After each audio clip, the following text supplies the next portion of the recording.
ವರದರಾಜರಾಜೇಶ್ವರ ದೇವಸ್ಥಾನ ಬಿಡದಿ ಹತ್ರ ಇರೋದು. ಈಗೀಗ ಕಟ್ತಾ ಇದ್ದಾರೆ. ಇಲ್ಲಿ ತುಂಬ ದೊಡ್ಡ ಅಸ್ಟ್ರಾಲಜರ್ ಇರ್ತಾರೆ. ಅವ್ರನ್ನ ಭೇಟಿಯಾಗಕ್ಕೆ ಬಂದಿದ್ದೀನಿ. ಅವ್ರದ್ದೇ ಈ ದೇವಸ್ಥಾನ.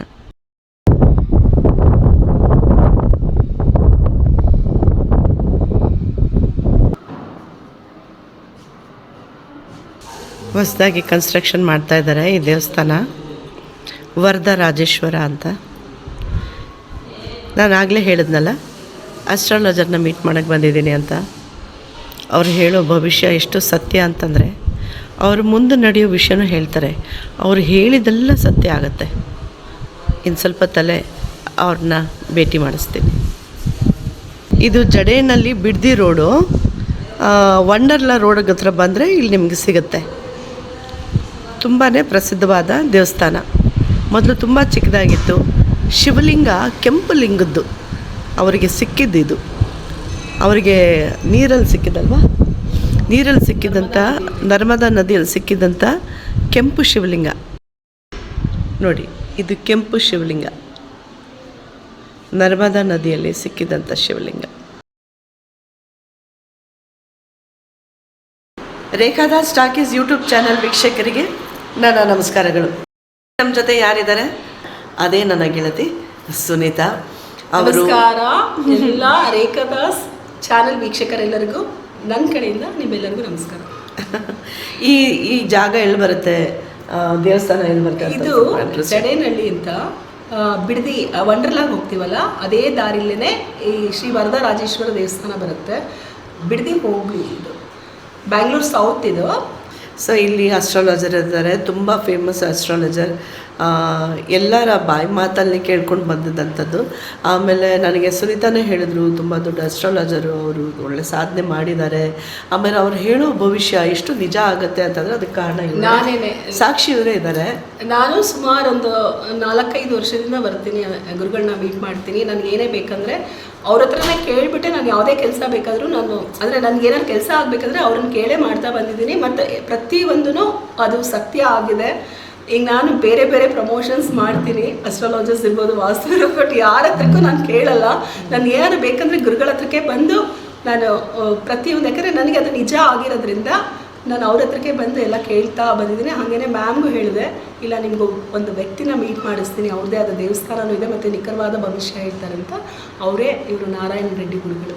ಹಾಗೆಯೇ ಇಲ್ಲಿ ದೊಡ್ಡ ದೊಡ್ಡ ಕಲಾವಿದರು ಬಂದಿದ್ದಾರೆ. ಗಿರಿಜಾ ಲೋಕೇಶ್ ಅವರು ಬಂದಿದ್ದಾರೆ. ಎಷ್ಟು ಸುಮಾರು ಜನ ಬಂದಿದ್ದಾರೆ. ಅವರು ಇಲ್ಲಿ ಬಂದು ಅವ್ರ ಭವಿಷ್ಯನ ಕೇಳ್ಕೊಂಡು ಹೋಗ್ತಾರೆ. ಅವರು ಬಂದಿದ್ದಾರೆ. ಸೊ ನೋಡಿ, ಎಷ್ಟೆಷ್ಟು ದೊಡ್ಡ ದೊಡ್ಡ ಕಲಾವಿದರು ಬಂದಿದ್ದಾರೆ ಅಂದರೆ ನೀವು ಅಲ್ಲೇ ಲೆಕ್ಕ ಹಾಕೊಳ್ಳಿ ಅವ್ರು ಇನ್ನೆಂಥ ಮಹಾನ್ ಭಾವರು ಇರ್ಬೋದು ಅಂತ. ಬನ್ನಿ. ಆಮೇಲೆ ಅವ್ರನ್ನ ಸಿಂಪಲ್ ಆಗಿರುತ್ತೆ. ನಾವು ಗುರುಗಳು ಅಂದ ತಕ್ಷಣ ಅವ್ರಿಗೆಲ್ಲ ಇವರ ಅಂತ ಅನ್ಸುತ್ತೆ ನಿಮಗೆ.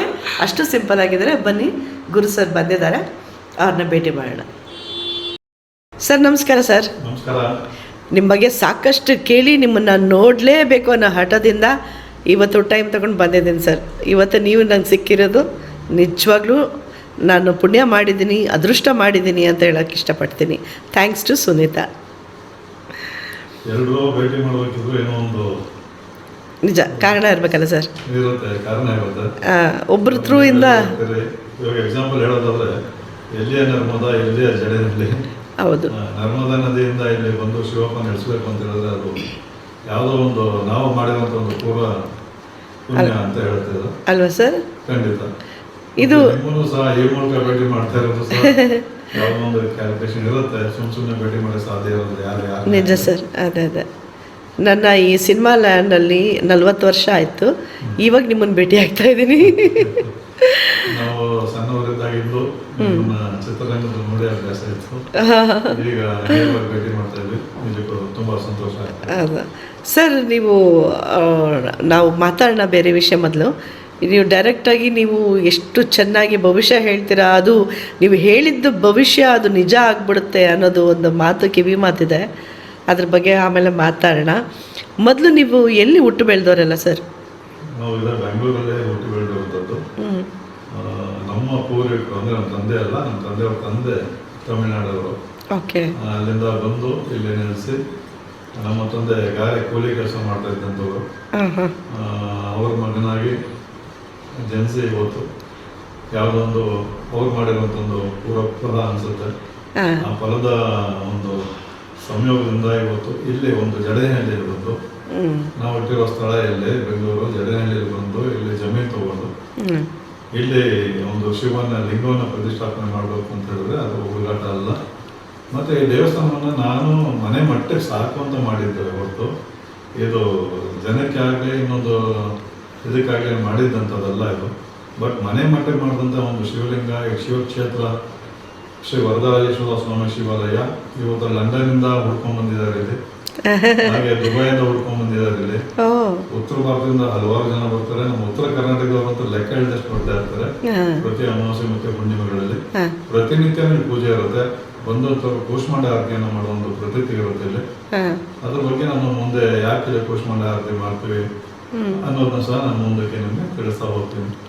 ಸರ್ ನಿಮ್ಗೆ ಎಷ್ಟು ಜನ ಸರ್ ಅಣ್ಣ ತಮ್ಮಂದಿರು ಅಕ್ಕ ತಂಗಿರು ತಾಯಿ ತಂದೆಗೆ? 4 ಜನ ಅಕ್ಕ ತಂಗಿಯರು, ಒಬ್ಬನೇ ಮಗ. ನೀವು ಒಬ್ಬನೇ ಮಗ.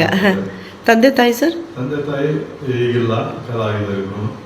ಅವರು ಗಾರೆ ಕೆಲಸ ಮಾಡ್ತಾ ಇದ್ದಂಥವ್ರು. ನಿಮ್ಮ ಎಜುಕೇಷನ್ ಸರ್? ನಂದು SLC ಅಷ್ಟೇ. ಓಕೆ. ಹೆಂಗೆ ಸರ್ ನಿಮಗೆ ಈ ಅಸ್ಟ್ರಾಲಜಿಯಲ್ಲಿ ಅಷ್ಟೊಂದು ಇಂಟ್ರೆಸ್ಟ್ ಬಂತು? ಯಾವ ಇದಕ್ಕೆ ಪ್ರೇರಣೆ ಯಾರು? ಇದು ಜ್ಯೋತಿಷ್ಯ ನಾನು ಕಲಿಬೇಕು ಅಂತ ಕಲ್ತಿದ್ದು ಅಲ್ಲ. ಮತ್ತೆ ನಾವು ಉಭಯ ಕೂಡ ಮಾಡಿಲ್ಲ. ಒಂದು ಜ್ಯೋತಿಷ್ಯ ಆಗ್ತೀವಿ, ನಮ್ಮಿಂದ ಒಂದು 10 ಜನಕ್ಕೆ ಒಳ್ಳೇದಾಗುತ್ತೆ. ಮತ್ತೆ ಹೆಂಗ್ ಸರ್ ಅದು?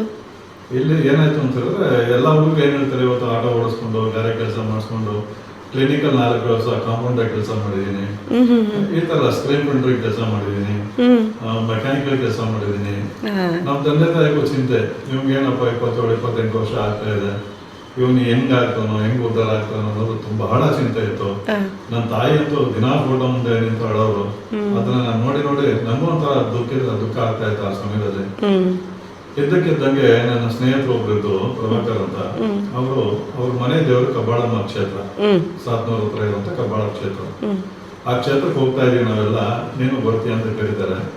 ಯಾವಾಗ ಅಂತ ಹೇಳಿದ್ರೆ ಅದು 1996 ಕೊನೆ 97 ಆ ಟೈಮಲ್ಲಿ ಕರೀತಾರೆ. ಆಯ್ತು ನಡೀರಿ ನಾನು ಬರ್ತೀನಿ ಅಂತ ಹೇಳಿ ಹೋದೆ. ನಾನು ನಮ್ಮ ಸ್ನೇಹಿತರೆಲ್ಲ ಕೂಡಿ ಹೋದ್ವಿ.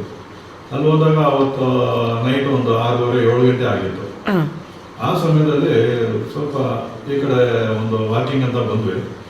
ಬಂದಾಗ ಒಂದು ಸ್ಥಳದಲ್ಲಿ ನಿಂತಾಗ ನಮ್ಮ ಇಬ್ಬರು ಸ್ನೇಹಿತರು ಸ್ವಲ್ಪ ದೂರದಲ್ಲಿ ನಿಂತಿದ್ರು, ನಾವು ಒಂದು ಜಾಗದಲ್ಲಿ ನಿಂತಿದ್ರೆ. ಅಲ್ಲಿ ಬಂದಾಗ ತಕ್ಷಣ ಶಬ್ದ ಆಯಿತು. ಏನಪ್ಪ ಶಬ್ದ ಅಂತ ನೋಡ್ತೀವಿ, ಒಂದು ಸರ್ಪ ಎಳೆ ಎತ್ಕೊಂಡು ನಿಂತಿತ್ತು. ನನಗೆ ಆಶ್ಚರ್ಯ ಆಯಿತು. ಅಷ್ಟರಲ್ಲಿ ನನ್ನ ಸ್ನೇಹಿತರು ನಾನು ಕರೆದೆ, ಬಂದ್ರೆ ಇಲ್ಲಿ ಸರ್ಪ ಕಾಣ್ತಾ ಇದೆ ಅಂತ. ಅವ್ರು ಬರೋ ವರ್ಷ ಅದು ಹೊರಟೋಯ್ತು.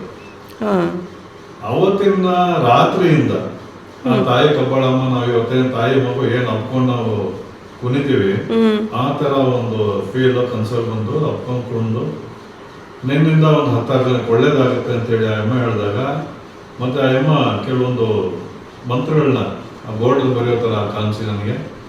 ಆ ನೆಕ್ಸ್ಟ್ ಡೇ ಇಂದ ನನ್ನ ಸ್ನೇಹಿತರಿಗೆ ನಿಮ್ಗೆ ಫ್ಯೂಚರ್ ಹಿಂಗಾಗ್ಬೋದು ಹಂಗಾಗ್ಬೋದು ಅಂತ ಹೇಳ್ತಾ ಬರ್ತಾ ಇದ್ದೆ. ಹಂಗಂಗೆ ನಡೀತಾ ಇತ್ತು. ಈ ರೀತಿ ನಾನು ಜ್ಯೋತಿಷ್ಯ ಹೋಗ್ಕೊಂಡಿದ್ದೆ ಹೊರತು ಯಾವ್ದೊಂದು ಕೋರ್ಸ್ ಮಾಡಿದ್ದಾಗ್ಲಿ ಅಥವಾ ಯಾವ್ದೊಂದು ಅಂದ್ರೆ ಸ್ವತಃ ತಾಯಿನೇ ಸ್ವಪ್ನದಲ್ಲಿ ಬಂದು ದರ್ಶನ ಕೊಟ್ಟಿದ್ದು. ಖಂಡಿತ ನಾನು ಜ್ಯೋತಿಷ್ಯ ತಗೊಂಡಿದ್ದು. ಅದ್ರ ನಂತರ ಮೊದಲಿಗೆ ನಂಗೆ ವೈಕುಂಠರಾಜ್ ಅಂತ ವಾರಪತ್ರಿಕೆ ನಡೆಸ್ತಾ ಇದ್ರು. ಅವ್ರ ಹತ್ರ ಹೋಗ್ಬಿಟ್ಟು ಫಸ್ಟ್ ನಾನು ಒಂದು ಆರ್ಟಿಕಲ್ ಮಾಡಿದೆ. ಗ್ರಹಗತಿಗಳು ಅದು ಇನ್ನು ನೋಡೋದು, ಪಂಚಾಂಗ ನೋಡೋದು ಸಹ ನಂಗೆ ಗೊತ್ತಿರಲಿಲ್ಲ. ಅಂತ ಸಮಯದಲ್ಲಿ ಒಂದು ಪಂಚಾಂಗ ನೋಡಿ ಒಂದು ಕುಂಡ್ಲಿನ ಹಾಕಿ ವಾಜಪೇಯಿ ಅವರು, ನಮ್ಮ ಮಾಜಿ ಪ್ರಧಾನಿಯಾದಂಥ ವಾಜಪೇಯಿ ಅವರು ಪ್ರಧಾನಮಂತ್ರಿ ಆಗ್ತಾರೆ, ಅವತ್ತಿನ ಕುಂಡಿಯ ಒಂದು ಲೆಕ್ಕಾಚಾರ ಹಾಕಿ ಅವ್ರದ್ದೊಂದು ಕುಂಡಿಯ ಲೆಕ್ಕಾಚಾರ ಹಾಕೊಂಡು ಒಂದು ಆರ್ಟಿಕಲ್ ಮಾಡಿ ವೈಕುಂಠರಾಜ್ ಅವ್ರು ತಗೊಂಡು ಕೊಡ್ತೀನಿ.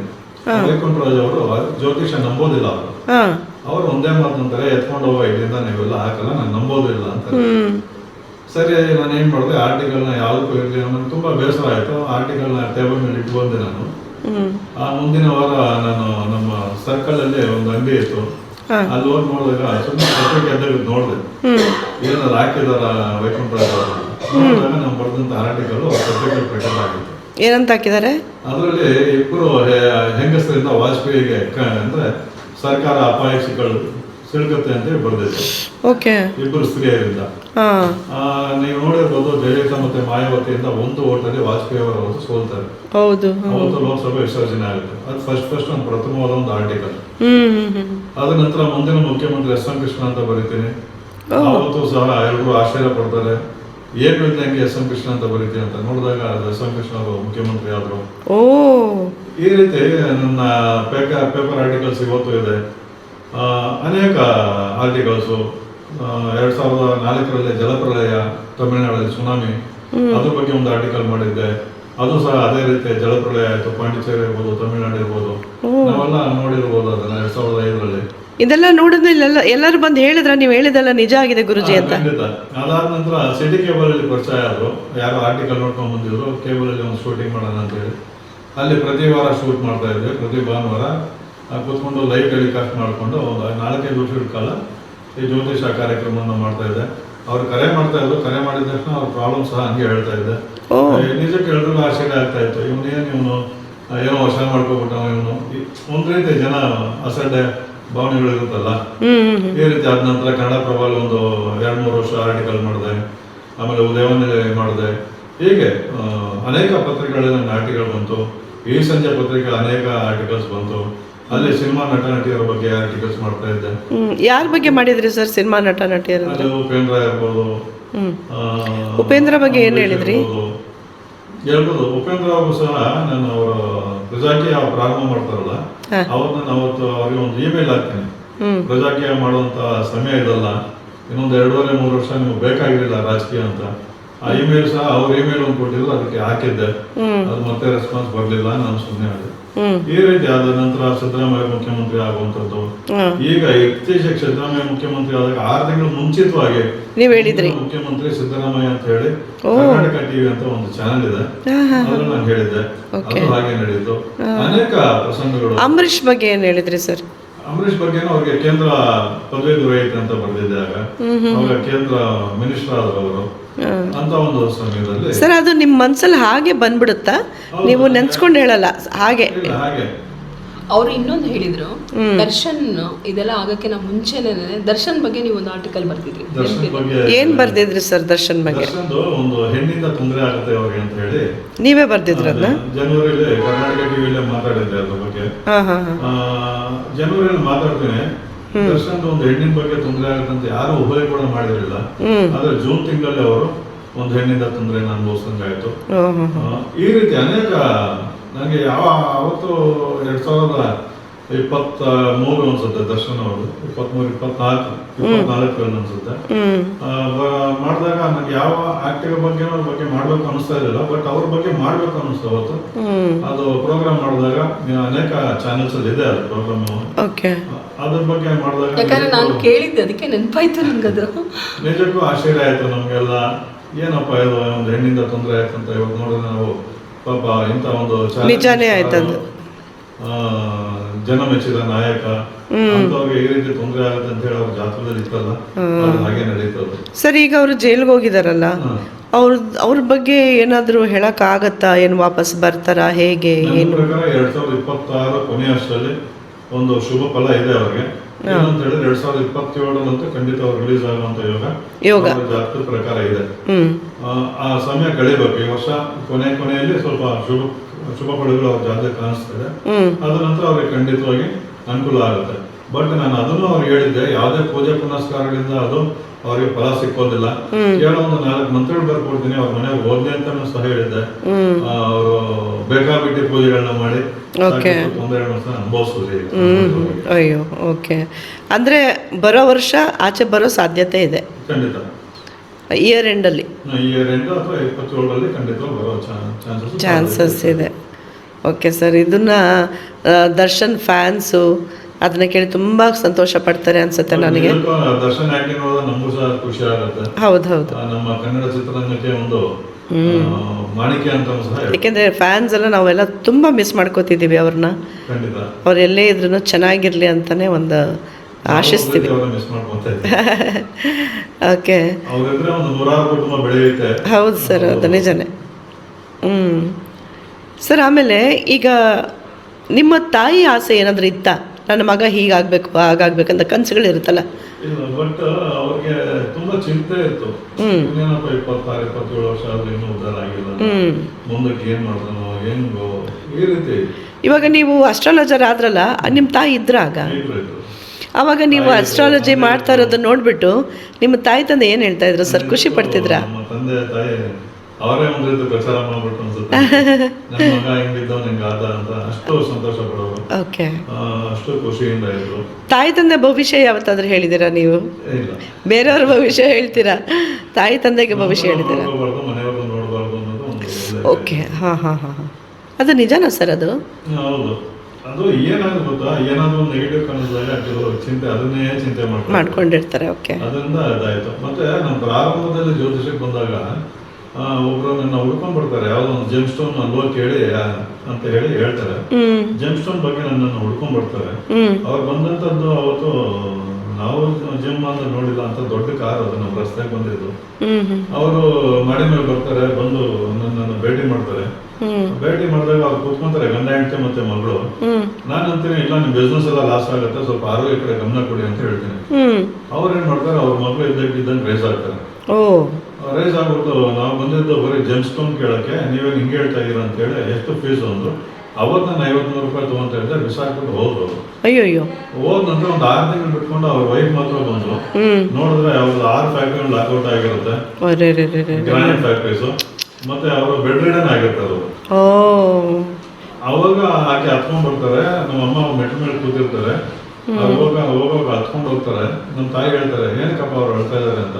ಇಲ್ಲಮ್ಮ ಹಿಂಗೆ ಹೇಳಿದ್ದೆ, ಹಿಂಗೆ ಆಗೋಯ್ತು ಅವ್ರಿಗೆ ಅಂತ. ಅವಾಗ ನಮ್ಮ ತಾಯಿ ಹೇಳ್ತಾರೆ, ಇನ್ಮೇಲೆ ಯಾವ್ದು ನೆಗೆಟಿವ್ ಹೇಳಕ್ ಹೋಗ್ಬೇಡ ಯಾರು. ನೋಡು ಈಗ ಅಮ್ಮ ಅಷ್ಟೊಂದು ಹತ್ಕೊಂಡು. ಕೆಲವರು ಅಕ್ಸೆಪ್ಟ್ ಮಾಡ್ಕೊಳ್ಳಲ್ಲ ಸರ್, ನಿಜಾನ ಅಕ್ಸೆಪ್ಟ್ ಮಾಡೋದನ್ನ ಕಲಿಬೇಕಲ್ವಾ? ಇವತ್ತು ನನ್ನ ಎಷ್ಟೋ ಜನ ಬೈಕೊಂಡೋದವ್ರು ಇದ್ದಾರೆ, ನಿಜ ವಾಪಸ್ ಬಂದು ಹೋಗ್ಬಿಡ್ತಾರೆ. ಅದೇ ತಪ್ಪಾಯ್ತು. ನಾನು ಹೇಳೋದು ಏನು ಅಂದರೆ ನಿಜಾನ ಅಕ್ಸೆಪ್ಟ್ ಮಾಡಬೇಕು ಸರ್. ಯಾಕೆಂದ್ರೆ ನೀವು ಹೇಳೋದು ಅವರ ಒಳ್ಳೇದಕ್ಕೋಸ್ಕರ. ನೀವು ನಿಜ ಹೇಳಿದಾಗ ಅವರು ರೆಡಿ ಇರ್ತಾರಲ್ವ ಸರ್, ಎಲ್ಲನೂ ಫೇಸ್ ಮಾಡೋದಕ್ಕೆ ರೆಡಿ ಇರ್ತಾರೆ. ಕೆಲವ್ರಿಗೆ ಏನು ಗೊತ್ತಾ, ಯಾವ್ದೊಂದು ನಾವು ನೆಗೆಟಿವ್ ಥಾಟ್ಸ್ ಹೇಳಿದಾಗ ಅವ್ರಿಗೆ ಏನೋ ಒಂಥರ ಭಯ ಆಗೋಗುತ್ತೆ. ಮತ್ತೆ ನಾವು ನೋಡಿದಾಗ ಹಂಗಿದೀವಿ, ಹಿಂಗಾಗುತ್ತೆ ಅನ್ನೋ ರೀತಿಯಲ್ಲಿ ಒಂದು ಅಹಂಭಾವ ಸಹ ಕೆಲವರು ಇರುತ್ತೆ ಸರ್. ಕೆಲವರು ಆರ್ಟಿಸ್ಟಿಗೂ ಸ್ವಲ್ಪ ಅಹಂಕಾರ ದುರಹಂಕಾರ ಅನ್ನೋದಿದೆ. ಕೆಲವರಿಗೆಲ್ಲ ನಿಜ ಹೇಳ್ಬಿಟ್ರೆ ಸಹಿಸ್ಕೊಳ್ಳಲ್ಲ. ಹಂಗೆ ಅವ್ರೇ ಅಂತಲ್ಲ, ಸಾಮಾನ್ಯ ಜನರು ನಮ್ಮಲ್ಲೂ ಇರುತ್ತೆ, ಅದೆಲ್ಲ ಅಂತ ಅಲ್ಲ. ಬಟ್ ನೆಗೆಟಿವ್ ಯಾರು ಅಕ್ಸೆಪ್ಟ್ ಮಾಡೋಕೆ ಇಷ್ಟ ಪಡೋದಿಲ್ಲ ಅಷ್ಟೇ. ಹೌದೌದು. ಈ ತರ ನೆಗೆಟಿವ್ ಹೇಳಿ ಸುಮಾರು ಜನ, 100 ಜನ ವಾಪಸ್ ಬಂದು ಗುರುಗಳೇ ನಾವು ಕೇಳ್ಬೇಕಾಯ್ತು ನಿಮ್ಮ ಮಾತು, ಕೇಳಿಲ್ಲ, ಹಿಂಗಾಯ್ತು, ಮಗನ್ ಹಿಂಗಾಯ್ತು, ಮಗಳು ಹಿಂಗಾಯ್ತು ಅಂತ ಹೇಳ್ತಾರೆ. ಪಶ್ಚಾತ್ತಾಪ ಪಟ್ಟಾಗ ಖಂಡಿತ ಈ ತರ ಸನ್ನಿವೇಶಗಳು ಸುಮಾರು ನೋಡಿದೆ ನನ್ನ ಜೀವನದಲ್ಲಿ. ಮತ್ತೆ ಇನ್ನೊಂದು, ಜ್ಯೋತಿಷದಲ್ಲಿ ಬರೀ ಹಣ ಮಾಡ್ಬೇಕು ಅನ್ನೋ ಕಾನ್ಸೆಪ್ಟೇ ಖಂಡಿತ ನನಗಂತೂ ಇಲ್ಲ. ಇವತ್ತೇನ್ ಕಡಿಮೆ ಫೀಸ್ ಏನಿದೆ, ಕಡಿಮೆ ಫೀಸ್ ತಗೊಂಡು, ಯಾಕಂದ್ರೆ ನಾವು ಬದುಕಬೇಕು. ಇವಾಗ ಬರುವಂತ ಸಣ್ಣ ಪುಟ್ಟ ಅಮೌಂಟ್ ಅಲ್ಲಿ ಒಂದು ದೇವಸ್ಥಾನ ಒಂದು ಅಭಿವೃದ್ಧಿ ಮಾಡ್ತಾ ಇದೀವಿ. ಈ ರೀತಿ ಯಾವ್ದೋ ಒಂದು ಒಳ್ಳೆ ಕಾರ್ಯಗಳು ಮಾಡಬೇಕು ಅನ್ನೋದು. ಈಗ ಕೊರೋನಾ ಟೈಮಲ್ಲಿ ನೋಡಿರ್ಬೋದು, ಇದೇ ಜಡೇನಹಳ್ಳಿಯಲ್ಲಿ ಸುಮಾರು 1 ತಿಂಗಳವರೆಗೂ ಪ್ರತಿನಿತ್ಯ ಒಂದು 4-5 ಸಾವಿರ ಜನಕ್ಕೆ ಅನ್ನದಾನ ಮಾಡ್ತಾ ಇದ್ವಿ. ಇದೇ ಸ್ಥಳದಿಂದ ನಾವು ಇಲ್ಲಿಂದ ಒಂದು 2 ವ್ಯಾನಲ್ಲಿ ಅನ್ನವನ್ನ ಪಾರ್ಸಲ್ ಮಾಡ್ಕೊಂಡು ಬಸ್ ಸ್ಟ್ಯಾಂಡ್, ಫುಟ್ಪಾತ್ ಇದ್ದಾರೆ ಅದೆಲ್ಲ ಹೋಗಿ ಅವ್ರಿಗೆ ಹಂಚ್ಕೊಂಡ್ ಬರ್ತಾ ಇದ್ವಿ. ಪ್ರತಿ ವರ್ಷ ಸರ್ಕಾರಿ ಶಾಲೆ ಹುಡುಗರಿಗೆ ಅವ್ರಿಗೆ ಬುಕ್ಸ್ ಡೊನೇಟ್ ಮಾಡ್ತಾ ಇದ್ವಿ. ಈ ರೀತಿಯಲ್ಲಿ ಅನೇಕ ಸಮಾಜಮುಖಿ ಕಾರ್ಯಗಳು ನನಗೆ ಗೊತ್ತಿಲ್ಲದಂಗೆ ಬರ್ತಾ ಇತ್ತು. ಮಾಡ್ಬೇಕು ಅನ್ಸ ಮಾಡ್ಬಿಡ್ತಾ ಇದ್ದ, ಸಾಲ ಮಾಡ್ತಾ ಇದ್ನು, ಇನ್ನೊಂದು ಮಾಡ್ತಾ ಇದ್ನು ಸೆಕೆಂಡ್. ಬಟ್ ಜನಕ್ಕೆ ಏನೋ ಒಂದು ಕೊಡುಗೆ ಕೊಡ್ಬೇಕು. ಹುಟ್ಟಿದೀವಿ, ಬರೀ ನಾವು ನಮ್ಮ ಹೆಂಡತಿ ಮಕ್ಕಳೇ ಚೆನ್ನಾಗಿರ್ಬೇಕು ಅನ್ನೋ ಕಾನ್ಸೆಪ್ಟ್ ಬಿಟ್ಟು ನಮ್ಮಿಂದ ಇನ್ನೊಂದು 10 ಜನಕ್ಕೆ ಒಳ್ಳೇದಾಗಬೇಕು ಅನ್ನೋದು ಸಹ ಯೋಚನೆ ಮಾಡಿದ್ರೆ ಖಂಡಿತ ಸಮಾಜ ನಿಜಕ್ಕೂ ಒಳ್ಳೆ ಮಟ್ಟಿಗೆ ಬರುತ್ತೆ ಅಲ್ವಾ ಸರ್? ಸರ್, ಈಗ ದೇವಸ್ಥಾನ ಇದೆ ಅಂತಂದ್ರೆ ಅದು ಕೆಂಪು ಶಿವಲಿಂಗ ನಾನು ನೋಡಿದೆ, ನರ್ಮದಾ ನದಿಯಿಂದ ಬಂದಂತ. ಹೆಂಗ್ ಸರ್ ನಿಮ್ಗೆ ಹೆಂಗ್ ಸಿಕ್ತು ಅಂತ? ಇಲ್ಲಿ ಜಮೀನು ತಗೊಂಡಿದ್ದೆ ಒಂದು 7 ವರ್ಷಗಳಿಂದ ನನ್ನ ತಾಯಿ ದೇವಾಲಯದಿಂದ ಇರ್ತಾರೆ. ಅವಾಗ ನಾವೇನ್ ಮಾಡಿದ್ವಿ, ನಮ್ದೇ ಒಂದು ಜಮೀನು ಇತ್ತಲ್ಲ ಅಂತೇಳಿ ತಾಯಿನ ತಂದು ಇಲ್ಲಿ ಒಂದು ಗದ್ಗೆ ಮಾಡಿ ಪೂಜೆ ಮಾಡ್ತಾ ಇದ್ವಿ. ಹಳ್ಳಿ ಜನ ಎಲ್ಲ ಬರೋರು. ಸಂಜೆಯಲ್ಲಿ ಫ್ರೀ ಯೋಗ ಕ್ಲಾಸ್ ಮಾಡಿದ್ದೆ. ಆ ಯೋಗ ಕ್ಲಾಸಿಗೆ ಬರುವಂಥವ್ರು ಜನ ಬಂದು ಇಲ್ಲಿ ಸಂಜೆ ಹೊತ್ತು ಅಮ್ಮನ ಗದ್ಗೆಯಲ್ಲಿ ಪೂಜೆ ಮಾಡ್ತಾ ಇದ್ವಿ. ಸರಿ, ಹೀಗೆ ಕ್ರಮೇಣ ಒಂದು 4 ವರ್ಷ ಕಳೀತು. ಕಳೆದಾಗ ಇದ್ದಕ್ಕಿದ್ದಂಗೆ ನಾನು ಸಾಮಾನ್ಯವಾಗಿ ಕೆಲವೊಂದು ಟೈಮಲ್ಲಿ ರಾತ್ರಿ ಹೊತ್ತು ಪೂಜೆಯಲ್ಲಿ ಕೆಲವರು ನೋಡೋಕೆ ಶುರು ಮಾಡ್ತೀನಿ. ಆ ಟೈಮಲ್ಲಿ ನಾನು ಯಾವ್ದೋ ಪೂಜೆಯಲ್ಲಿ ನೋಡ್ತಿದ್ದಾಗ ಇದ್ದಕ್ಕಿದ್ದ ಒಂದು ಮುನಿಗಳು ಕಾಣಿಸ್ಕೊಂತಾರೆ. ಬಿಳಿ ವಸ್ತ್ರಧಾರಿ, ಗಡ್ಡ, ಪೂರ್ತಿ ಆಜಾನ್ ಬಾವು ಕಾಣಿಸ್ಕೊಂಡು ಅಮ್ಮನ ಮುಂದೆ ಒಂದು ಲಿಂಗವನ್ನು ಪ್ರತಿಷ್ಠಾಪನೆ ಮಾಡಿ ನಾವೆಲ್ಲ ಅಲ್ಲಿದ್ದು ಬರುವಂಥ ಜನಕ್ಕೆ ಒಳ್ಳೇದು ಮಾಡ್ತೀವಿ ಅಂತ ಹೇಳ್ತಾರೆ. ನಾನು ಇದಕ್ಕೂ ಆಶ್ಚರ್ಯ ಆಗುತ್ತೆ. ಇದೇನು ಶ್ರೀಲಿಂಗ ಪ್ರತಿಷ್ಠಾಪನೆ ಮಾಡುವಂಥದ್ದು ಅಷ್ಟು ಈಸಿ ಅಲ್ಲ. ಮತ್ತೆ ಯಾವುದೇ ದೇವಸ್ಥಾನ ಬೇಕಾದ್ರೆ ಮಾಡ್ಬೋದು, ಶಿವಾಲಯ ಮಾಡುವಂಥದ್ದು ತುಂಬ ಕಷ್ಟ ಅಂತೇಳಿ ನಾನು ಪುರಾಣಗಳಲ್ಲಿ ಓದಿರುವಂಥದ್ದು. ನಾನೇನು ಮಾಡ್ತೀನಿ, ಮುನಿಗಳು ಬಂದ್ರಲ್ಲ, ಬಂದರು ಹೇಳಿದ್ರು ಹೋದ್ರು, ಸರಿ ನಾನು ಸುಮ್ಮನೆ ಆದೆ. ಆಗ್ಬಿಟ್ಟು ಒಂದು 3 ದಿನಕ್ಕೆ ನಂತರ ಒಬ್ಬರು ಉತ್ತರ ಭಾರತದಿಂದ ಕರೆ ಮಾಡ್ತಾರೆ. ಗುರುಗಳೇ ಈ ಥರ ಒಂದು ನರ್ಮದಾ ನದಿ ಕೆಂಪು ಶಿವಲಿಂಗ ಸಿಕ್ಕಿದೆ, ಏನು ಮಾಡಬೇಕು ಅಂತಾರೆ. ನನಗೆ ನಿಜಕ್ಕೂ ಆಶ್ಚರ್ಯ ಆಗೋಯ್ತು. ಇದು ಆ ಮುನಿಗಳು ಹೇಳಿದಕ್ಕೂ ನಂಗೆ ಬಂದಿದ್ದಕ್ಕೂ ಎಲ್ಲ ಒಂದು ಅವಿನಾಭಾವ ಸಂಬಂಧ ಅನ್ನಿಸ್ತು. ಇಲ್ಲಿ ಗದ್ಗೆ ಮುಂದೆನೇ ಪ್ರತಿಷ್ಠಾಪನೆ ಮಾಡಬೇಕು ಅನ್ನೋದು ಅಂತ ಹೇಳಿದ್ರಲ್ಲ, ಅದು ಒಂದು ಆಶ್ಚರ್ಯ ಆಯಿತು. ಸರಿ ನೋಡೋಣ ತರಿಸಿ ನಾನೇನು ಮಾಡಿದೆ ಅವತ್ತು, ಅಲ್ಲಿಂದ ಪಾರ್ಸಲ್ ತರಿಸಿದೆ. ತರಿಸಿ ಇಲ್ಲಿ ಗದ್ಗೆ ಮುಂದೆ ಶಿವಲಿಂಗವನ್ನು ಪ್ರತಿಷ್ಠಾಪನೆ ಮಾಡ್ತೀವಿ. ಮಾಡಿದ ದಿನ ಇದ್ದಕ್ಕಿದ್ದಂಗೆ ಒಂಥರ ಸೀರೆ ಮಳೆ, ನರ್ಮದಾ ನದಿನೇ ಬಂದ್ಬಿಡ್ತಾನೆ ಇಲ್ಲಿ ಅಂತ ಮಾಡಿದ್ವಿ. ಅಷ್ಟು ಜೋರು ಮಳೆ ಸಿಳ್ಳು ಹೊಡೆಯುತ್ತೆ ಅವತ್ತು.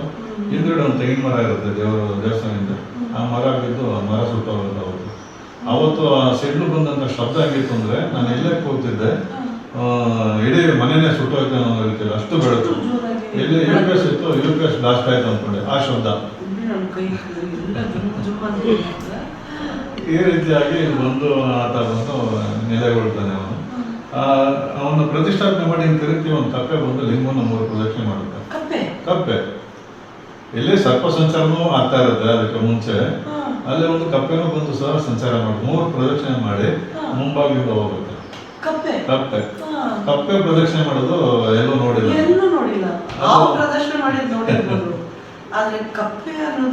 ಇಲ್ಲಿ ತಾಯಿದು ಗದ್ಗೆ ಮಾಡಿದಾಗ ಸುತ್ತ ಸರ್ಪಗಳು ಬರೋದು, ಓಡಾಡೋದು.